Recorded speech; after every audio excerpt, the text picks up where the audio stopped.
L'équipe du Fonds monétaire international est parvenue à un accord au niveau des services avec la République démocratique du Congo sur la première revue au titre de la facilité élargie des crédits dans un communiqué publié le 13 mai 2025 à Washington, aux États-Unis d'Amérique.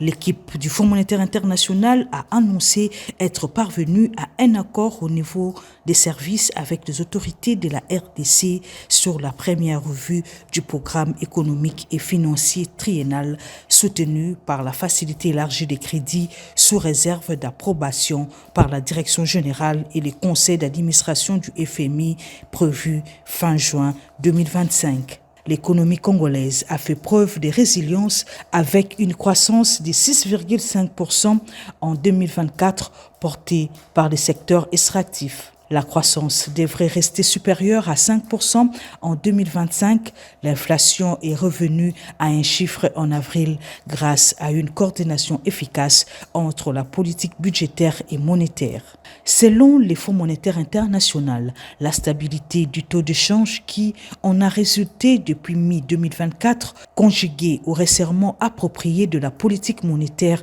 ont contribué à atténuer les tensions inflationnistes. L'inflation en glissement annuel est revenue à un chiffre en avril 2025 pour la première fois depuis 2022. C'est samedi 10 mai 2025, au centre financier de Kinshasa, le gouvernement de la République démocratique du Congo a marqué un tournant décisif dans sa politique énergétique avec la relance officielle des travaux de la centrale hydroélectrique de Grand Katende. Suspendu depuis 9 ans, ces projets emblématiques bénéficient désormais d'un financement mixte entre le gouvernement congolais et des deux entreprises sélectionnées, Angélique International Limited et Mining Engineering Service. La cérémonie de Kinshasa a permis de présenter les périmètres techniques du projet, incluant la structuration du financement, les cadres méthodologiques, les éléments de construction du barrage, des lignes de transmission, ainsi que les phasages et les modalités d'exécution. Grâce au financement de l'État, les processus d'acheminement des équipements et la remise en état du site ont déjà été amorcés, a confirmé Teddy Luamba Moba, ministre des Ressources hydrauliques et de l'électricité. La firme BHL, en charge de la fourniture des équipements, avait livré environ 75% des équipements relativement aux encaissements reçus.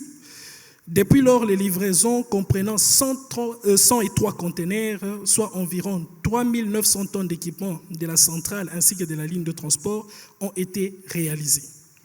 Une partie de ces équipements, soit 1200 tonnes, avait été acheminée sur le site de Katende via Chimbulu et une bonne partie des 2700 tonnes, de 70% de ce matériel a été rendu de Lubumbashi à Katende par un travail d'arrache-pied. Pour sa part, le ministre des Finances, Doudou Fambali Koundeli Boutaï, a qualifié le barrage de Katende de barrage de la renaissance, de la réconciliation, de la fraternité, de la cohésion et de l'unité des peuples, soulignant que plus de 25 millions d'âmes attendent depuis une décennie la concrétisation de ces projets porteurs d'espoir. Ce qui est prévu, c'est d'abord de défier la nature, de produire 16 MW d'électricité pour alimenter Kananga et Bukonde, la première phase.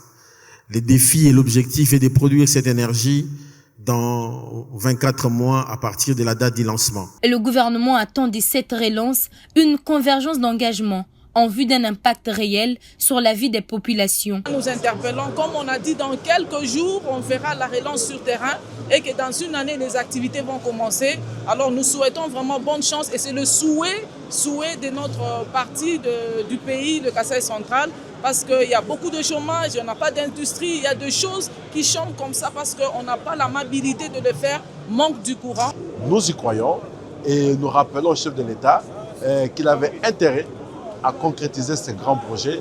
Et nous, comme élus du peuple, nous qui représentons la population centrale-kassaïenne, nous sommes derrière ces projets. On veut assez que le matériel qui était arrivé bientôt du Kasaï central puisse être mise en exécution de ce projet. On veut la concrétisation de ce projet, d'où sans l'appropriation de la population, le projet n'ira pas de l'avant. Nous espérons que la relance est d'une grande importance pour la population centre-kassaïenne. Notre volonté, c'est de voir ces grands projets puissent se matérialiser parce que c'est un projet salutaire pour la province du Kasaï central. Avec Grand Katende, la République démocratique du Congo réaffirme sa volonté d'agir dans l'intérêt général en alliant résilience, vision et développement. C'est un projet de tous les espoirs et de tous les doutes. La centrale hydroélectrique des Katende, censée illuminer le Grand Kasaï, fait une nouvelle fois parler d'elle. Le mardi 13 mai 2025, le gouvernement central célébrait avec faste la relance des travaux à Kinshasa. Mais à plus de 1000 km de là, à Kananga, l'annonce fait grincer des dents. La dynamique Chutembombo, une structure citoyenne du Kasaï central qui milite pour l'électrification de la province, dénonce un simulacre de relance et interpelle directement les plus hautes autorités de l'État. C'est ici l'occasion pour nous d'interpeller une fois de plus les chefs de l'État, son Excellence Monsieur le Président de la République, Félix Antoine Tshisekedi et sa suite, de l'indignation des centres kassaïens sur les flous qui entourent ces projets qui ne datent pas d'aujourd'hui. En plus, le coût total du dit projet était estimé à environ 389 millions de dollars. Comment est-on passé de 389 millions de dollars à 454 millions de dollars pour un projet dont la réalisation était évaluée à plus de 60%. Comment est-on géré les fonds restants après l'arrêt des travaux en 2016? Qu'a-t-on fait des détourneurs de tous ces millions qui étaient destinés à la réalisation de ces projets? Derrière les symboles, une gestion trouble. En 2015, plus de 390 millions de dollars américains étaient annoncés. Mais sur le terrain, seule une maigre partie des infrastructures a vu le jour. La dynamique Chutembombo parle d'un taux réel d'exécution en dessous de 10%. En 2015, des millions de dollars américains étaient dilapidés dans ces projets dont les taux d'exécution étaient évalués à plus de 60%, ce qui n'était qu'un mensonge à ciel ouvert, car les vrais taux ne représentent même pas 10%. Aujourd'hui, 200 millions de dollars supplémentaires sont débloqués. Mais là encore, la suspicion persiste. Une partie de l'argent aurait, selon les militants de cette structure, permis de déplacer du matériel endommagé stocké à Lubumbashi depuis près de 10 ans. Comme annoncé officiellement, Katende doit produire 64 MW et alimenter plus de 50 000 foyers. Mais dans cette région longtemps marginalisée, les promesses ne suffisent plus. Pour les habitants du Grand Kasaï, la lumière ne viendra que si la transparence est au rendez-vous. Et cette fois, la population veut des résultats visibles sur le terrain. Faire stock, de voir de mes propres yeux la situation humanitaire dans l'Est et de discuter avec les autorités ici à Kinshasa et surtout avec Madame la Première ministre sur des moyens pour rendre encore plus efficace l'aide humanitaire qu'on est en train d'acheminer vers l'Est du pays. Nous pensons que la situation humanitaire dans l'Est du pays est extrêmement préoccupante. Il y a des besoins énormes dans le domaine médical, domaine de nourriture, hébergement et autres. Et donc, l'Union européenne continue à fournir une aide financière aux partenaires internationaux humanitaires, les agences des Nations Unies, la Croix-Rouge, les ONG, pour soutenir la population congolaise dans cette crise. Je suis venu avec un message très clair et le message principal, c'est que l'Union européenne n'abandonnera pas la population congolaise l'un jour de l'autre. On va continuer à soutenir les besoins humanitaires de la population dans l'Est du pays.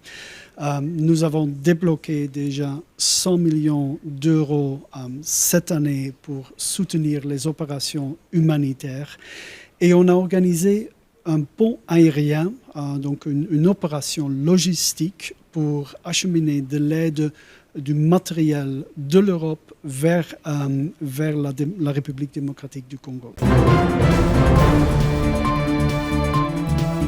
À un mois de la clôture de la session ordinaire de mars, l'Assemblée nationale, dirigée par le professeur Vital Kamerhe, intensifie le contrôle parlementaire, légitimé par les articles 100 de la Constitution et 178 du règlement intérieur de cette Chambre. Contrairement aux habitudes, mais prévu tout de même dans l'article 191 du règlement intérieur de l'Assemblée nationale, une question d'actualité du député national Gratien de Saint-Nicolas Irachan Unem à la ministre des Affaires foncières, Acacia Bandoubola, sur les opérations de démolition de constructions anarchiques dans la commune de Kintambo a été présentée à la plénière.